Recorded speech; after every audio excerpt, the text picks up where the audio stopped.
이제 내일부터 시작되는 특별 새벽 부흥의 주제를 바벨론에서 그리스도인으로 살기 이렇게 정했더니 꽤 많은 분들이 이 주제에 참 공감이 된다고 그런 말씀들을 하는 것을 들어보았습니다. 왜 많은 분들이 이 주제에 공감을 할까요? 지금 믿는 우리가 살아가는 이 시대 현실이 마치 다니엘이 바벨론의 포로로 끌려가서 겪어야만 했던 그 많은 그 세뇌 교육과 가슴 아픈 이런 일들과 참 비슷하다는 거예요.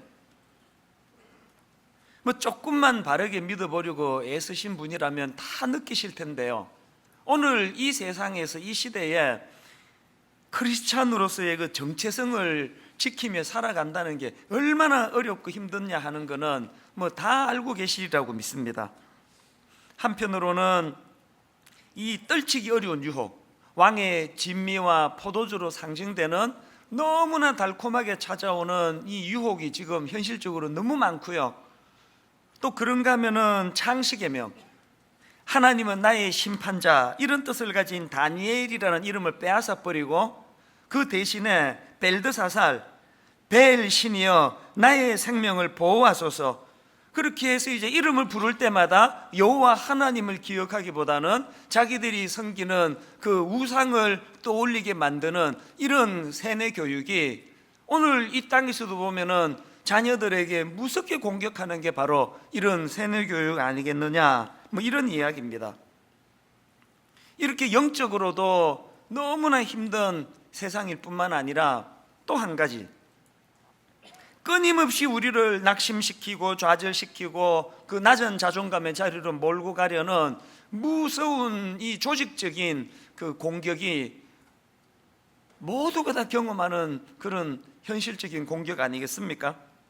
제가 최근에 그 통계청에서 발표한 자료 하나를 읽다가 참 마음이 아팠었는데요, 우리나라에서 여러분 하루 몇 명이 자살하는지 아십니까? 하루 평균 37명이 자살한대요. 더 가슴 아픈 건요, 이게 OECD 국가 중에서 1위인데요 2위와는 격차가 많이 벌어지는 일이랍니다. 이것도 가슴이 아프지만 또 하나, 그 40대 이상 그 기성세대 또 어른들의 사망 원인 1위가 암이라고 하는데요, 마음이 아팠던 게 뭐냐, 그 젊은 세대 10대, 20대, 30대 이 젊은 세대의 사망 원인 1위는 자살이라는 거예요. 뭘 의미하겠습니까? 우리나라는 청소년들과 젊은이들에게 참 나쁜 나라라고 생각을 해요. 입시부터 시작해가지고 막 얼마나 이 애들을 괴롭히는 그런 나라인지 모르겠습니다. 그러고 보면은 우리나라 출산율이 세계 최저다, 이거는 우연히 나온 게 아닙니다. 본인들도 지금 죽을 것 같이 힘든데 그 애 낳고 이럴 여력이 없는 것 같아요. 어느 신문 머릿 기사가 참 우프다 그럴까요? 10년간 80조 원 썼는데 출산율 또다시 역대 최저. 이게 작년에 난 머릿 기사인데요, 1년이 지나고 지난 8월 달에 더 심각한 머릿 기사를 봤습니다. 지난해 우리나라 출생아 수가 1년 전보다 4만 명 넘게 감소했다.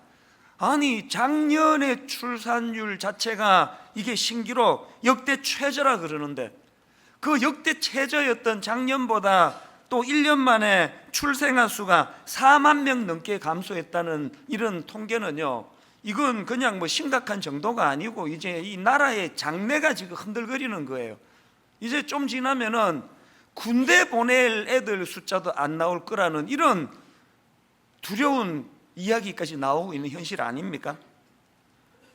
그래서 제가 이런 거 저런 거를 보면서 참 현실에 그 짓눌리는 현대인들의 모습을 생각을 했는데, 방금 제가 드렸던 이 모든 이야기를 딱 한마디로 요약하는 그런 신문 기사를 지난주에 난 거를 봤습니다. 딱 일주일 전에 난 머릿 기사인데 이렇습니다.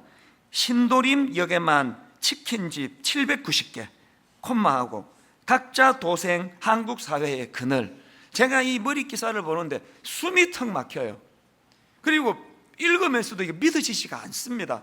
아니 어떻게 신도림역이라고 하는 그 역 주변에 치킨집이 790개가 있다고 한다면 이건 뭐로 이게 설명하겠습니까? 그 생존해 내는 것 자체가 이게 기적 아닙니까? 제가 이번 가을에 이 다니엘이라는 인물을 살펴보기로 결심한 이유가 바로 여기에 있습니다. 오늘 이 세상은 한편으로는 영적으로 크리스찬으로 자기 정체성을 가지고 사는 걸 집요하게 방해하는 무서운 공격의 시대고요. 그런가 하면은 또 다른 한편으로는 끊임없이 사람들을 좌절시키고 낙심시키고 끊임없이 자기 스스로를 초라한 인생으로 몰고 가려는 이런 무서운 시대를 살아가고 있기 때문에 왜 우리가 다니엘을 집중해야 되느냐? 다니엘은 어떻게 그 어린 나이에 바벨론의 포로로 끌려가는 그 비참한 상황에서도 그 어려운 현실을 극복해낼 수 있었나? 이걸 잘 살펴보면서 우리가 다니엘에게서 영적인 교훈을 찾아내야 된다는 것입니다. 그래서 이제 앞으로 이 부분을 계속 이제 살펴보려고 하는데요. 오늘은 좀 선언적인 의미로 이렇게 유혹이 많은 이 시대를 살아가는 우리가 다니엘에게서 배워야 되는 선언적인 두 가지를 제가 오늘 먼저 좀 선포하기를 원합니다. 자, 첫 번째로요. 이 유혹의 시대에 우리가 해야 될 첫 번째가 뭐냐? 도전하자는 거예요. 그게 주저앉지 말고 포기하지 말고 도전하자는 거예요. 도전하되 죽기 살기로 도전하자는 겁니다. 다니엘이 자기는 왕의 음식과 포도주로 나를 더럽히지 않겠다 그렇게 선포하니까 그 얘기를 듣는 그 환관장의 반응이 굉장히 심각합니다. 10절을 보십시오. 환관장이 다니엘에게 이르되 내가 내 주 왕을 두려워하노라. 그가 너희 먹을 것과 너희 마실 것을 지정하셨거늘 너희의 얼굴이 초췌하여 같은 또래의 소년들만 못한 것을 그가 보게 할 것이 무엇이냐? 그렇게 되면 너희 때문에 내 머리가 왕 앞에서 위태롭게 되리라 하니라. 관리하는 사람의 지금 목숨도 위태롭은 상황이라고 한다면 그것을 감히 왕에게 도전했던 당사자 다니엘은 이거 목숨 내놓고 하는 도전 아닙니까? 이런 무모한 다니엘의 도전은요 6장에 가서도 계속되는 걸 볼 수 있는데 왕 말고 다른 신이나 사람들에게 뭘 구하는 사람은 사자굴에 집어넣겠다고 하는 조서가 선포되니까 바로 그 선포된 직후에 다니엘이 보인 행동은 여러분 몇 번이나 들었던 말씀입니다. 다니엘 6장 10절 다니엘이 이 조서에 왕의 도장이 찍힌 것을 알고도 자기 집에 돌아가서는 윗방에 올라가 예루살렘으로 향한 창문을 열고 전에 하던 대로 하루 3번씩 무릎을 꿇고 기도하며 그의 하나님께 감사하였더라. 기도는 해야 되겠고 들키면 죽는데 창문 닫고 모기만한 소리로 그렇게 한 게 아니에요. 창문 열어젖히고 뭘로 의미합니까? 죽기 살기로. 이런 그 도전의 모습은요 다니엘의 세 친구 사드락과 메삭과 아벤느고도 마찬가지예요. 다니엘 3장에서 느부갓네살 왕이 이제 자기가 만든 금신상에 절하지 않으면은 불타는 화덕 속에 집어 던지겠다고 이런 위협을 가하는데 그런 상황에서 세 친구들이 보인 반응을 보십시오. 다니엘 3장 17절 18절 왕이여 우리가 섬기는 하나님이 계시다면 우리를 맹렬히 타는 풀무불 가운데서 능히 건져내시겠고 왕의 손에서도 건져내시리이다. 그 다음 18절이 중요합니다. 그렇게 하지 아니하실지라도 왕이여 우리가 왕의 신들을 섬기지도 아니하고 왕이 세우신 금신상에게 절하지도 아니할 줄을 아옵소서. 오늘 저나 여러분이 갖고 있는 문제점이 바로 여기에서 발견되는 거 아닙니까? 우리가 행하는 도전, 우리의 시도는 18절은 빼버리고 17절 하나님이 도전하면 무조건 건져주신다, 무조건 도와주신다, 우리는 위기로부터 빠져나올 수 있다, 이런 것만 골라가지고 도전하는 게 우리 아닙니까? 다니엘의 도전은 그런 게 아니에요. 그리 아니하실지라도. 제가 우리나라에서 하는 그 신앙 간증이 문제가 많다고 느끼는 게 그거예요. 왜 모든 간증은 다 결과가 좋은 것만 간증하느냐고요. 그게 무슨 간증이에요? 그게 성공 사례담이지. 청년들에게는 맨날 도전하는 게 그거예요. 왜 니들은 맨날 그 물맷돌 얘기만 하느냐고. 그 물맷돌 던져가지고 다윗이 골리앗 이긴 게 그 본문에서 강조하는 포인트가 아니고, 그리고는 현실을 봐라. 다윗처럼 골리앗에게 덤볐다가 물맷돌로 골리앗 이기는 것보다 밟혀 죽는 경우가 훨씬 많다. 아닙니까? 여러분, 다윗이 골리앗에게 도전을 선포하는 거는 자기가 다윗에게 골리앗에게 도전장을 던지면 하나님이 반드시 자기를 이기게 하기 때문에 도전하는 게 아니라, 그렇게 하다가 죽는 한이 있어도 도전해야 하기 때문에 도전하는 거예요. 뭐 주일날 가게 문 닫았더니 토요일날 매상이 2배 올라가지고 그거 간증을 하고 있으면은, 그러면 주일날 가게 문 닫았다가 망한 그 사람들은 그럼 어떡하라는 얘기예요. 주일날 가게 문 닫으면 토요일날 매상 2배로 올려줘서 가게 문 닫는 게 아니고, 주일을 주일로 선포하기 위한 당위성이 있기 때문에 하는 거예요. 그리 아니하실지라도. 이거 쏙 빼놓고 나니까 뭐 도전할 게 있어야지. 도전할 게.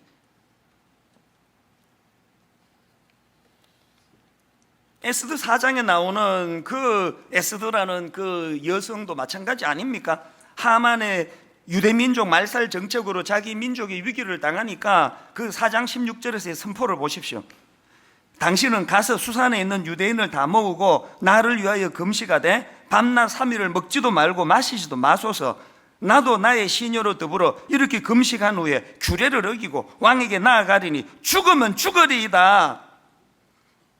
내가 이렇게 왕에게 선포하면 하나님이 반드시 나 살려준다, 이게 아니에요. 죽으면 죽으리라. 이런 가냘픈 여성의 그 놀라운 담대한 선포가, 도전이 그 위기를 만난 자기 민족을 구해내는 원동력이 되는 거 아닙니까? 마태복음 14장에 나오는 베드로도 마찬가지예요. 지금 풍랑을 만나가지고 막 제자들이 죽을 것 같은 고난에 빠져 있는데 예수님이 밤 사경에 건져주시려고 예수님이 나타나셨는데, 그 바보 같은 그 나머지 제자들은 주님을 보고 막 유령이다 그러면서 막 부들부들 떨고 막 소리 지르고 이러는데, 베드로가 얼마나 멋진 선포를 합니까? 마태복음 4장 14장 28절에서 베드로가 대답하여 이르되 주여 만일 주님이시거든 나를 명하사 물 위로 오라 하소서. 이게 왜 이렇게 내가 멋지게 보이느냐 하니까, 살려주세요 살려주세요가 아니에요. 그저 죽을 뻔하다가 살아나는 정도가 아니고, 이 풍랑이, 이 고난이, 이 위기가 오히려 주님의 주님 되심이 선포되고, 이 내가 겪는 이 아픈, 이 가슴 아픈 절망적인 일들이 예수 그리스도가 이 땅에 하나님의 아들이라는 것을, 그 능력을 경험할 수 있는 계기로 삼고자 하는 도전 정신이 담겨 있으니까, 우리는 뭐 이 중에 거의 많은 분들은 아마 주님이 나타나도 유령이다 뭐 이러는 부류가 한 절반쯤 될 거고요. 또 그 중에 또 한 절반은, 한 3분의 1은 또 막 그 믿음이 좀 좋다면은 금요일 날도 수요일 날도 새벽기도 와가지고 맨날 하는 기도는 딱 하나예요. 살려주세요 살려주세요 살려주세요, 풍랑으로부터 살려주세요. 이 기도가 맨날 그런 거 아닙니까? 이번 다니엘을 같이 공부하면서 주님을 유령으로 알고 소리 지르는 것보다는 믿음이 좀 나아졌는데, 거기서 만족하지 말고 한 걸음 더 나아가서 도전하자는 거예요. 그래서 뭐 살려달라 살려달라 이런 소리만 하는 게 아니라, 하나님 내가 겪고 있는 이 풍랑이, 내가 경험하는 이 고난이 오히려 하나님의 능력이 나타나고 주님의 주 되심을 선포하는 놀라운 기적의 현장이 되게 하여 주시옵소서. 이 도전 정신을 좀 회복하자는 거예요.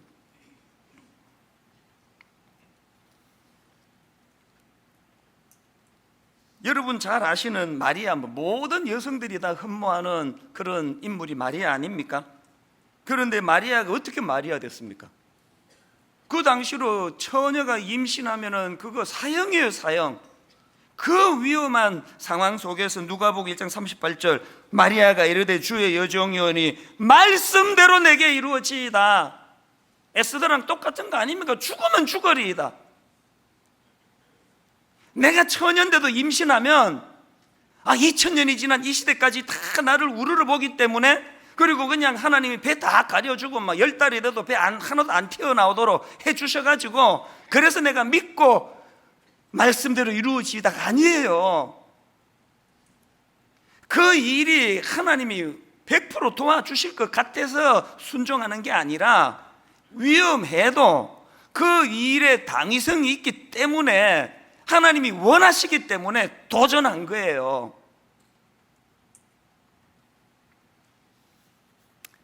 오늘 이렇게 너무 비장하게 설교하면 여러분이 또 에이, 저건 내 얘기도 아닌데 오늘 괜히 왔다 옆에 교회 갈 텐데 갔을 걸, 그럴까봐 제가 용기를 드리는 차원에서, 제가 우리 새 아이들에게, 우리 집에 그 아들, 딸 이제 10대, 20대 얘들에게 가끔씩 해주는 이야기가 뭐냐 하면요, 니들 작은 성취감이 필요하다. 작은 성취감.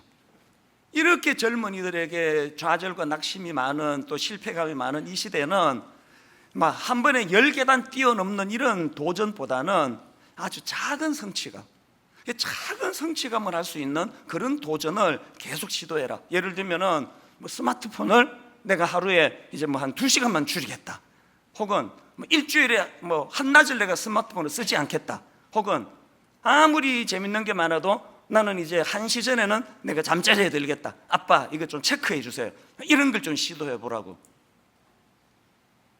여러분, 이 작은 성취감을 우리가 맛봐야 되는 이것이 신앙생활에 얼마나 중요한지 하루아침에 여러분 보고 마리아가 되라, 에스더가 되라 그러면은 그게 누가 되겠습니까? 10계단 오르려 그러면 가랭이 찢어지죠. 그러니까요, 오늘부터 작은 성취감을 누리셔야 돼요, 신앙적으로. 그러고 보면 여러분들이 지금 저를 보면서 이 작은 성취감이 뭔지를 지금 이미 간접 경험하고 계시는 거예요. 이게 무슨 말씀인가 하면은, 여러분이 다 아시지만 2주 전에 이제 제 이 성대가 완전히 결절로 이제 무너져 버렸잖아요. 사실은 지난 한 4, 5개월 동안에 계속 위험한 상태였습니다. 그래서 이제 아슬아슬했거든요. 그리고는 사실은 주중에 다 여러분에게 말씀을 안 드렸지만 막 고단위의 스테로이드를 먹고, 그래도 안 돼가지고 10배 높은 강한 스테로이드 주사 맞고 몸에 나쁘다는 거 누가 모릅니까? 그래도 주일날 목을 써야 되니까. 그리고 막 항생제는 막 수차례 먹고 그랬는데요, 그래서 겨우 버텼는데 2주 전에 드디어 무너진 거예요.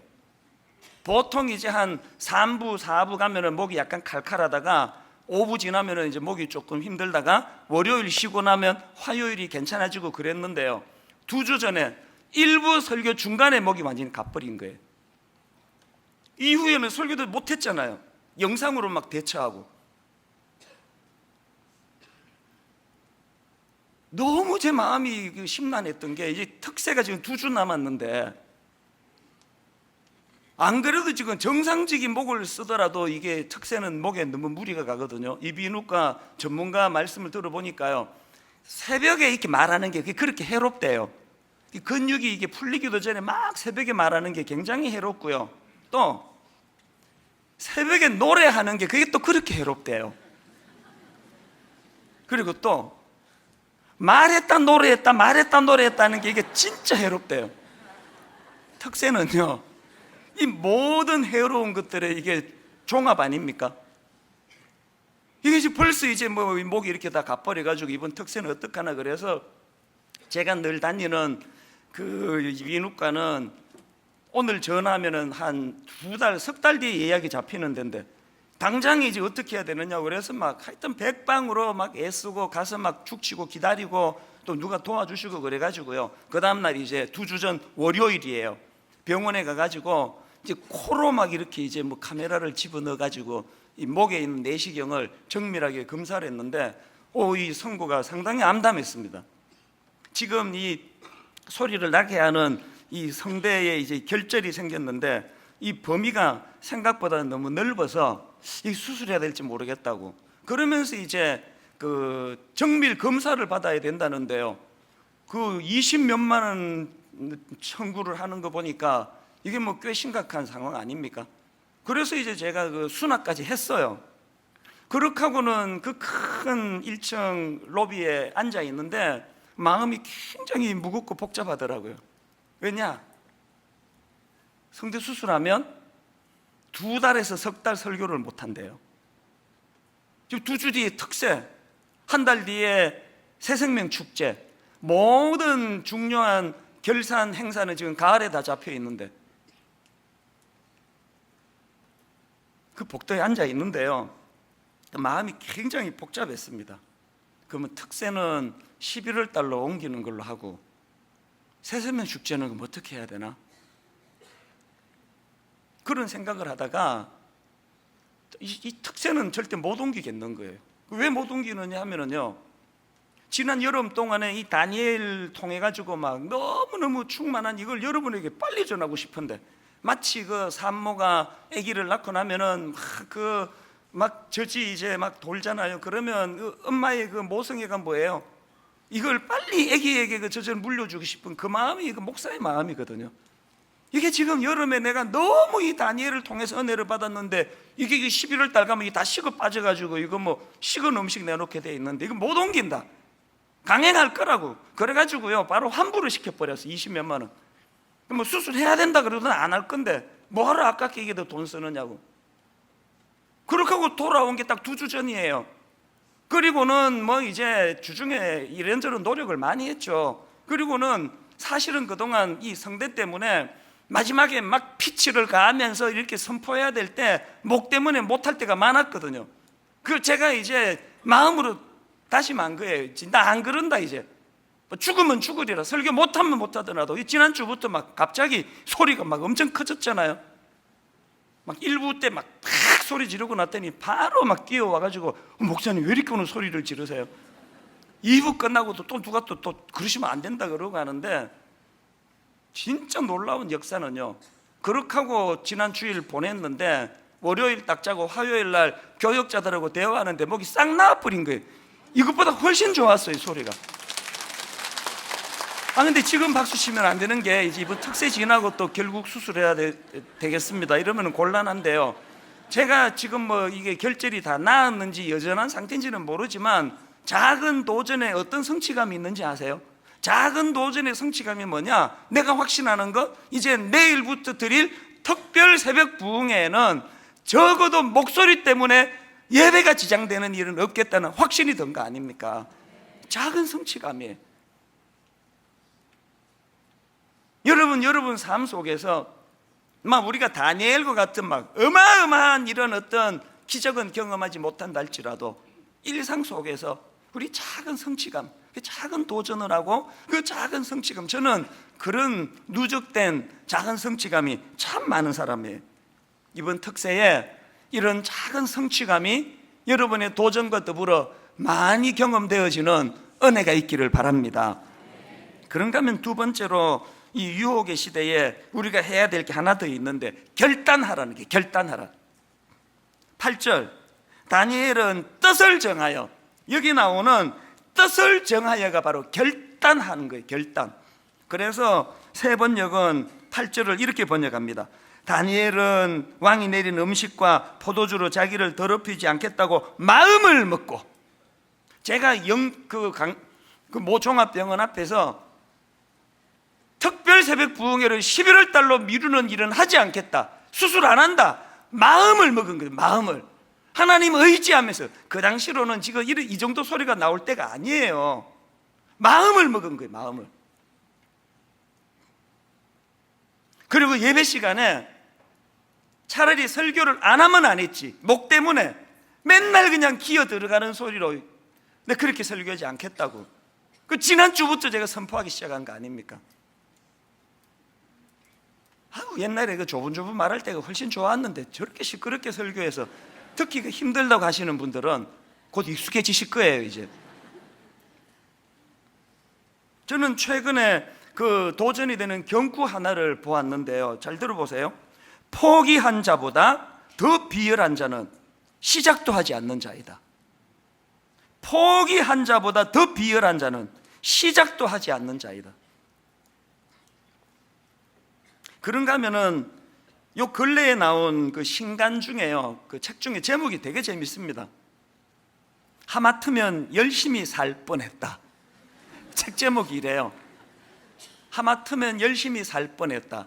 그 책에서 제 눈길이 머무는 문장 하나를 발견했는데 한번 들어보세요. 내가 이 나이에 정말 부끄러워해야 할 것은 내 나이에 걸맞은 것들을 소유하지 못한 게 아니라 나만의 가치나 방향을 가지지 못하고 살아왔다는 사실이다. 다시 한번 들어보실래요? 내가 이 나이에 정말 부끄러워해야 할 것은 내 나이에 걸맞은 것들을 소유하지 못한 게 아니라 나만의 가치나 방향을 가지지 못하고 살아왔다는 사실이다. 지금 직장만 못한 게 그게 부끄러운 게 아니래요. 막 다 갖추고 막 엄청나게 그냥 성공한 것처럼 허세를 부리고 다니는데 가만히 보니까 그 나이에도 자기만의 방향이 없어요. 가치 기준이 없어요. 뚜렷한 가치관과 자기 삶의 방향과 중심이 잘 안 보이는 이거는 부끄러운 일이라는 거예요. 오늘 이렇게 큰 교회 목사랍시고 제가 거들먹거리고 다니면서 제 하나님 앞에서의 가치와 방향이 없다면 저는 부끄러운 인간이 부끄러운 인간. 여러분, 다니엘이 귀한 게 뭐예요? 그 어린 나이에 자기만의 뚜렷한 가치 방향, 뚜렷한 가치관, 누가 뭐래도 흔들리지 않는, 개가 100번 짖어봐라 기차는 간다, 자기 길을 가고 있는 이 다니엘이 우리가 배워야 될 모습 아닙니까? 저는 오늘 그 8절에서의 다니엘은 뜻을 정하여라고 하는 이 결단이 참 이게 능력이 있는 거구나, 이게 결단하고 선포하는 게 참 중요한 게요. 저도 최근에 그걸 경험해 봤습니다. 결단하는 거, 또 그걸 선포하는 거, 이 다니엘이 보여준 이게 얼마나 능력이 있는가를 저도 경험했는데요. 여러분이 다 아시지만 또 그리고 또 부러워하고 계시지만 제가 요 근래 6kg를 뺐거든요.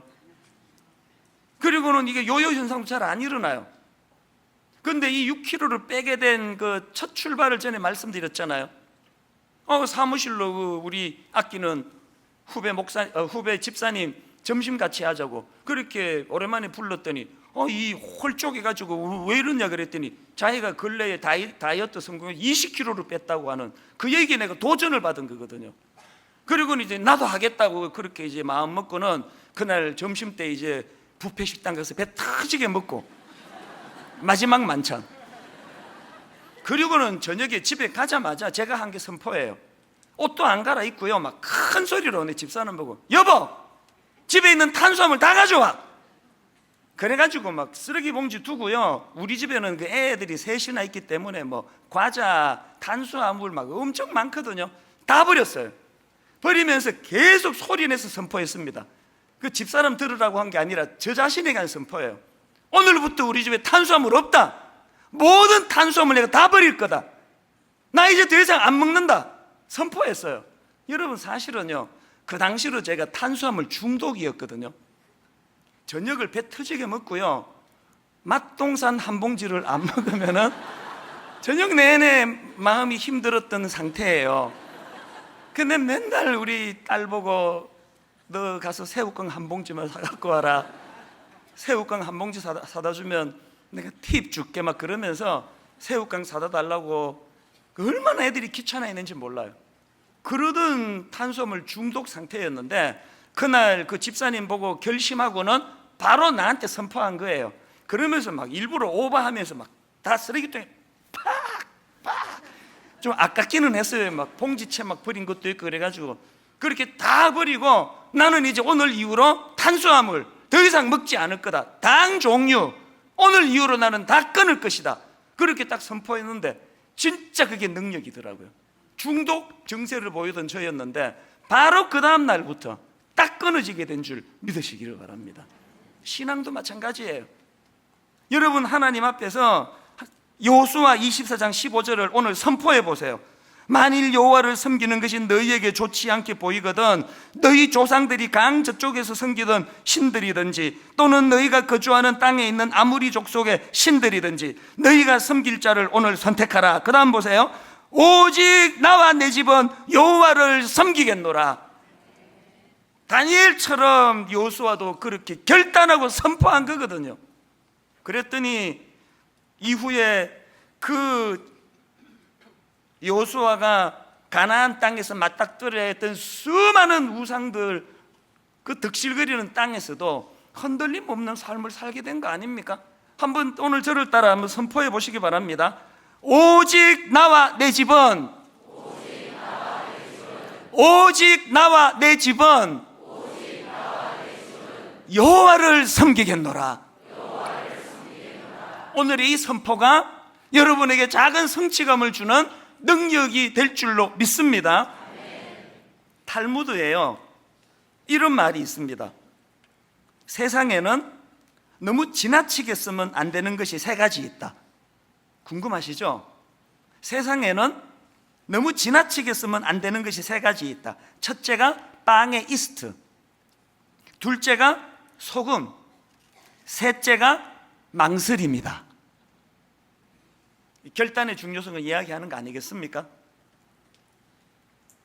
여러분, 이렇게 오늘 나와 내 집은 여호와를 섬기겠노라 이렇게 선포를 하시면서 하셔야 될 게 하나 더 있는데요, 하나님의 주권을 인정하는 거예요. 지난주 말씀드렸죠? 다니엘 1장 1절, 유다왕 여호야김이 다스린 지 3년이 되는 해에 바벨론 왕 느부갓네살이 예루살렘에 이르러 성을 에워쌌더니, 여러분, 이건 역사를 풀어선 객관적인 서술이에요. 인생은 두 종류예요. 1절만 있는 인생, 팩트만 보는 인생. 다니엘은 두 종류의 사람인데요, 1절에만 머물지 아니하고 2절로 연결했던 인물이에요. 2절이 뭡니까? 주께서 유다왕 여호야김과 하나님의 전거릇 얼마를 그의 손에 넘기심에 눈으로 보기에는 여호와 하나님이 패배한 것 같아요. 눈으로 보기에는 선민 이스라엘 유다 백성이 패배한 것 같아요. 눈에 보이는 1절에만 머물지 아니하고 이 끔찍한 실패 속에서도 일하고 계시는 하나님의 주권, 그 주권을 믿는 사람에게는 도전할 수 있는 담대함이 나오는 줄 믿습니다. 결론을 맺으면서요, 영화 이야기 하나만 해드리고 말씀을 마칠게요. 2015년도에 개봉한 암살이라고 하는 그 영화는 저에게 많은 느낌을, 깨달음을 주게 한 영화인데요, 저는 그 영화의 맨 마지막 장면을 잊을 수가 없습니다. 그 영화는 일제강점기 1933년도를 배경으로 하는데요, 대한민국 임시정부 독립운동가들의 활약을 그린 영화예요. 거기에 이제 주인공 역할로 이정재 씨라고 이제 기억을 하는데요, 그 이정재 씨가 맡았던 그 주인공이 누구냐, 염석진이라는 인물인데, 이분은 청년 시절부터 독립운동을 했던 분이에요. 그런데 이 염석진이라는 분의 비극이 뭐냐 하면은 중간에 변절을 합니다. 사실 여러분, 그렇게 그 젊을 때부터 독립운동가로 살아간다는 건 목숨 내놓고 하는 거니까 얼마나 두렵고 힘들었겠냐고요. 도중에 이 사람이 변절을 해가지고 이제 오히려 이제 일본 그 일제에다가 독립군 명단을 이제 흘려보내주고 이런 이중 간첩 같은 짓을 해요. 그러다가 이제 이 염석진이 나중에 이제 들통이 나는데요, 맨 마지막에 처형을 당합니다. 여자 주인공, 그 여자 독립운동가가 이 염석진을 처형을 하는데요, 그 여자 독립운동가 주인공이 마지막으로 이 염석진에게 총을 겨누면서 이런 질문을, 가슴 아픈 질문을 던져요. 그때 왜 동지들을 배신했어? 자기랑도 함께 독립운동하던 그 동지였으니까 그를 처형하는 이 여성 운동가의 마음이 얼마나 힘들었겠냐고. 그래서 이제 원망하듯이 그렇게 질문한 거예요. 그때 왜 동지들을 배신했어? 이 질문에 대한 염석진의 그 대사가 저는 잊혀지지가 않아요. 이렇게 이야기하더라고요. 해방이 이렇게 빨리 올 줄 몰랐지. 해방이 이렇게 빨리 올지 몰랐지. 그러면서 그 다음에 절규하듯이 내뱉는 세 마디 말이 3년이 지난 지금까지도 저에게는 마음에 자리 잡고 있는 멘트예요.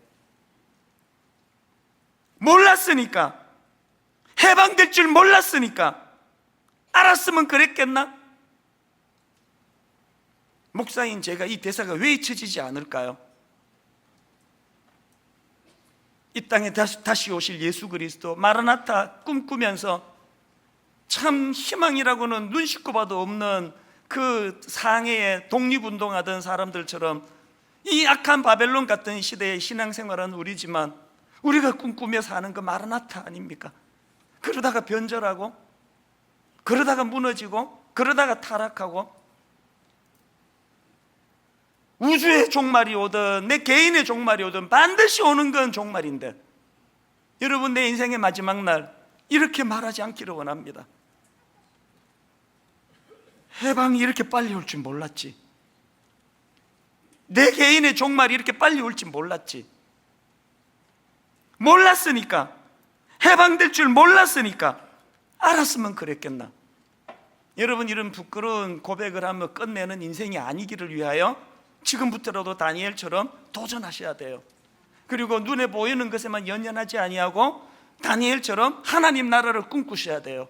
주님 다스릴 그 나라가 반드시 온다는 것, 주님 다스리는 그 나라가 마치 해방이 되고 그 영화에 수많은 끝까지 변절하지 않고 지조를 지켰던 독립가들이 오늘에 이르기까지 그 후손들이 그 영광을 받아 누리는 그 자리를 꿈꾸면서 달려왔듯이, 마라나타, 주님 다시 오실 때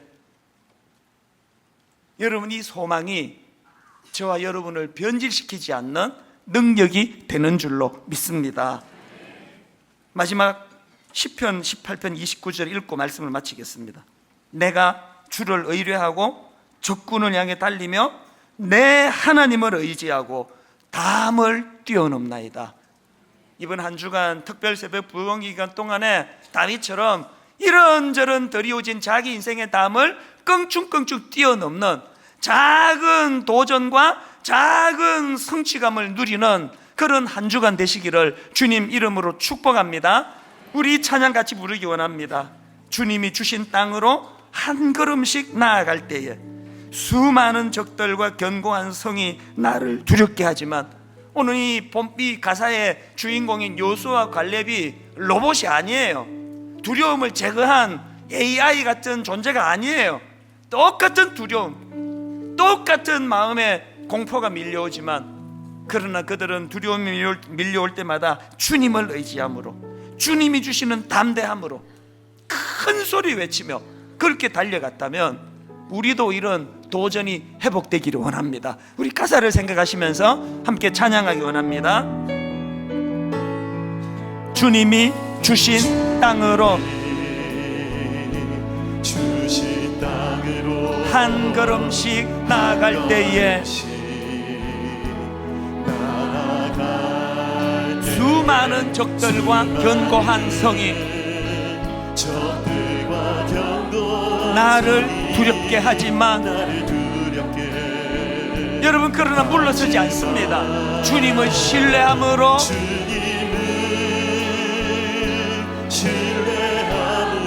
주님을 의지함으로, 주님이 주시는 담대함으로 어떡하라고요? 큰 소리 외치며 나아가네. 이 산지를 내게 주소서, 내게 주소서. 그날에 주께서 말씀하신, 이제 내가 주님의 이름으로 그 땅을 취하리니, 이 산지를 내게 주소서, 내게 주소서. 그날에 주께서 말씀, 이제 내가 주님의 이름으로 그 땅을 취하리라, 취하리라. 여러분, 왜 힘을 내셔야 되는지 아세요? 이 찬양을 왜 힘있게 부르셔야 되는지 아십니까? 오늘 이 세상은 끊임없이 나를 보잘것없는 인간으로, 어떤 시도도 할 수 없는 무기력한 인간으로, 그래서 낙심하고 좌절하고 피곤하고 열등감으로 똘똘 뭉치게 만드는, 거기에 놀아나고 있었다면 오늘 선포하는 거예요. 이제 오늘 이후로 나는 놀아나지 않겠다. 도전할 것이다. 넘어지면 또다시 일어설 것이다. 우리 한번 이 찬양 부를 동안에 우리 후렴부터 찬양하기 원해요. 큰 소리로 오늘 선포하고 오늘 도전하고 이번 한 주간 작은 성취감을 맛보기 위해서 오늘 하나님이 예배 가운데 선포하는 이 찬양이 내 입술의 고백이니 주님 받아주시기 원합니다. 우리 후렴부터 한 번 더 찬양합니다. 이 산지를 내게 주소서. 그날에 주께서 말씀하신 이제 내가 주님의 이름으로 그 땅을 취하리니 포기하지 않습니다. 이 산지를 내게 주소서. 내게 주소서. 그날에 주께서 말씀하신 이제 내가 주님의 이름으로 그 땅을 취하리라. 주님이 주신 땅으로. 여러분 이 모습을 상상해 보세요. 한 걸음씩 나아갈 때에 주저앉지 않습니다. 수많은 적들과 견고한 성이 나를 두렵게 하지만 여러분 두려움이 밀려올 때마다 주님을 신뢰함으로, 여러분 두려움이 밀려올 때마다 주님을 의지함으로, 두려움이 밀려올 때마다 주님이 주시는 담대함으로 큰 소리 외치며 나아가네. 뭐라고 외치십니까? 이 산지를 내게 주소서. 내게 주소서. 그날에 주께서 말씀하신 이제 내가 주님의 이름으로 그 땅을 취하리니 이 산지를 내게 주소서. 내게 주소서. 그날에 주께서 말씀하신 이제 내가 주님의 이름으로 그 땅을 취하리니 마라나타 마라나타.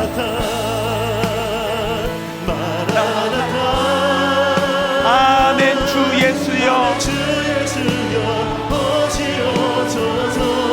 마라나타 마라나타.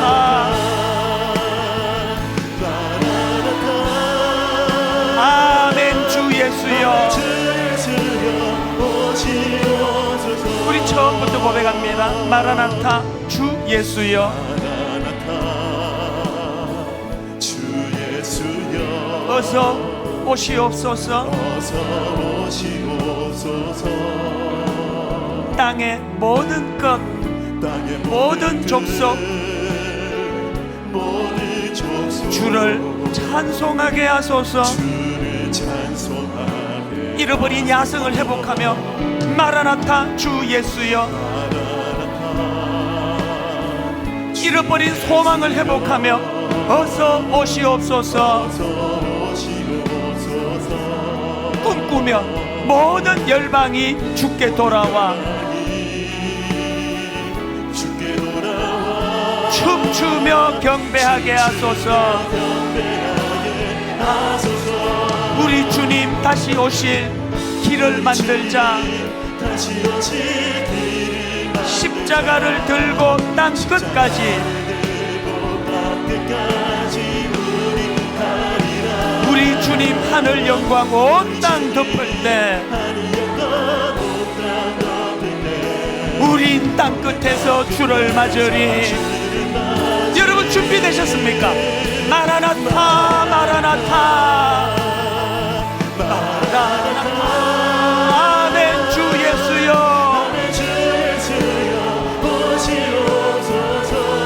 마라나타 마라나타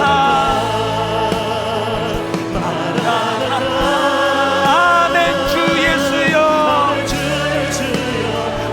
우리 다 자리에서 일어나셔서 우리 주님 다시 오실 길을 만들자. 십자가를 들고 땅 끝까지 우린 가리라. 우리 주님 하늘 영광 온 땅 덮을 때 우리 땅 끝에서 주를 맞으리. 선포합니다. 마라나타 마라나타. 아멘. 주 예수여, 마라나타 마라나타.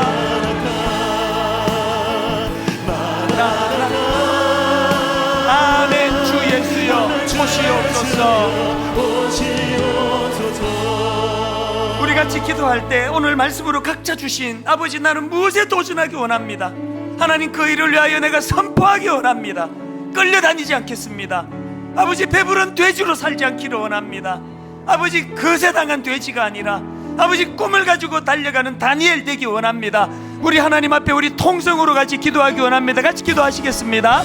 하나님 아버지, 하나님의 은혜와 놀라우신 주권한 이 시간 선포해드리기 원합니다. 눈앞에 보이는 세상 왕의 권력 앞에 비굴하게 끌려다니는 두려운 인생이 아니라 오늘도 역사를 주관하신 하나님,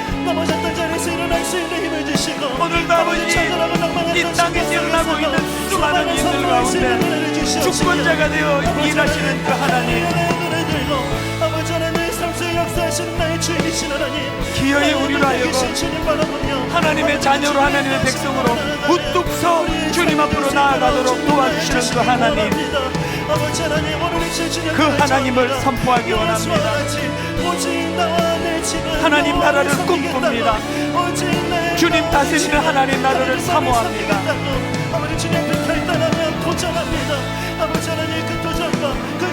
하나님, 그 길로 인도하여 주시옵소서. 아버지, 매일의 삶에서 아버지 도전할 수 있는 이유가 되시고 아버지 결단할 수 있는 능력이 되신 하나님, 그 주님을 경험하는 주가 되게 해주시고 그 은혜 인도하심의 영광을 바라보는 그런 은혜를 경험하는 한 주가 될 수 있도록 주님 역사하여 주시옵소서.